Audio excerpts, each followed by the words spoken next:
திமுக காங்கிரஸ் இடையே தொகுதி உடன்படிக்கை திங்கட்கிழமை கையெழுத்தாக இருக்கிறது. இது தொடர்பான விரிவான விவரங்களை செய்தியாளர் ராஜா வழங்க கேட்போம். ராஜா வணக்கம். தற்போது நாளை கையெழுத்தாகும் என்று கூறப்பட்டிருந்த நிலையில் தற்போது திங்கட்கிழமைக்கு மாற்றப்பட்டு இருக்கிறது. இது தொடர்பான விவரங்களை பதிவு பண்ணுங்க ராஜா.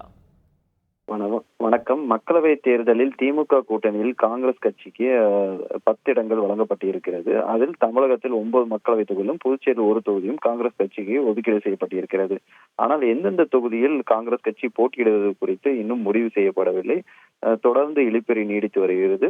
திமுக காங்கிரஸ் கட்சி இடையே இந்த தொகுதி பங்கீடு ஒப்பந்தம் நாளை கையெழுத்தாக இருந்து கூறப்பட்டிருந்த நிலையில் அது திங்கட்கிழமைக்கு மாற்றப்பட்டதாக கூறப்பட்டிருக்கிறது.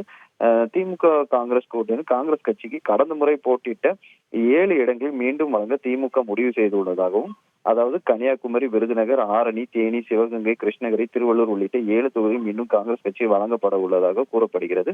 அதே போல் கடந்த முறை காங்கிரஸ் வென்று திருச்சி, கரூர் தொகுதிக்கு பதிலாக வேறு 2 இடங்களை காங்கிரஸ் கட்சிக்கு திமுக வழங்க உள்ளதாகவும், திருச்சிக்கு பதிலாக மயிலாடுதுறையும், கரூருக்கு பதிலாக ஈரோடு தொகுதியும் காங்கிரஸ் கட்சிக்கு வழங்க திமுக முடிவு செய்துள்ளதாகவும், திருச்சி தொகுதி வரும் தேர்தலில் வைகோக்கு, மதிமுக கட்சியை சேர்ந்த வைகோக்கு ஒதுக்க உள்ளதாகவும், அதே போல் கரூரில் திமுக போட்டியிட முடிவு செய்யப்பட்டு உள்ளதாகவும் கூறப்படுகிறது.